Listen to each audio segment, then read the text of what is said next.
Dudarik gabe Motorhead aukeratzen dut. Batez ere, bai musikalki eta pertsonalki rock and rollaren edo bizitza, bai, ulertzeko modua definitzen dutelako, edo definituz dutelako. Eta bestaldetik, inoiz ez ditudalako ikusi, eta orduan niretzat ere mito moduan gelditu direlako. Dudarik gabe, Barrikadaren Esto es una noche de rock and roll, txikitan, gurasoen etxean, kasoi baten barruan aurkitu nolako zinta hori, eta jartzerakoan eta playari ematean, niretzat bizitza aldatu zelako, eta momentu honetan, haien erruz, hemen gaudelako.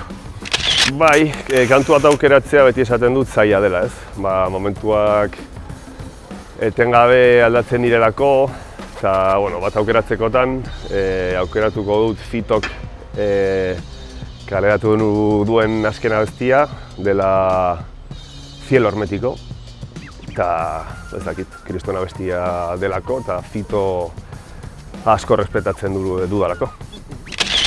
Bai, Casualties taldea, Guiltyri asko markatu zigun, batez ere hasieran, eta esaldi bat aukeratzekotan, aukeratuko nuke We Are All We Have dela Casualties taldearen abesti bat, eta diska baten izenare. Esanahia, niretzat behintzat da gu geu garela daukagun bakarra, ez? Eta orduan rock and rolla edo ezakit gure jendea ulertzeko modua oso ongi definitzen du niretzat.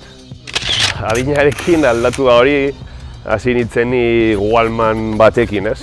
Zintak entzuten, gero pasatu nintzen guztiok bezala, ez? CD-a kontsumitzera eta entzutera, Discmanearekin edo kadenarekin, eta gaur egun baita viniloak baditut, eroste ditut, eta entzuten ditut, baina igual gehien entzuten dudan modua edo da Spotify eta mobil hauek, entrenatzea baldin manoa edo kotxean eta modu ez dakit azkarrena da bai ezagutzeko, bai entzuteko.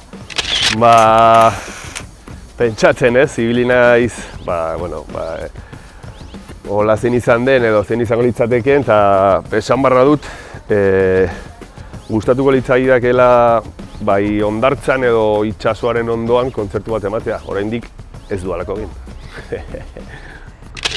Asko dira eta oso zaila da ez bat aukeratzea, baina momentu honetan falta motatzen dudan edo ditudan garito horiek dira izerdia elkar aldatu ezakegun leku txiki horiek, bai? Ez dakit, Eriñeko, Aldezarreko tabernak ezakit, Infernu, Biana eta holakoak, ez? Faltan botatzen ditut. Dudarik gabe, Drogasek hemen Iruñan Ziudadelan eman zuen 5 orduko kontzertu hori izan zen hori. Nik uste dut, momentuz, behintzat, nire bizitzako kontzertua eta gaua. Lehendabizikoa, Tekagas taldearen diska bakarra izan zen.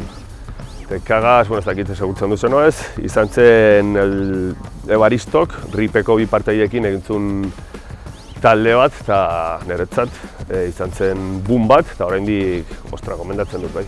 Punk diska bezala eta referente gisa, bai. Aurreko asteburuan, egon ginen Herriberrin kontzertu bat ematen, Delio eta Jaleorekin batera, eta Delio taldeari atera berri duten diska erosi nien, eta gomendatzen dut bai erostea eta baita entzutea ere.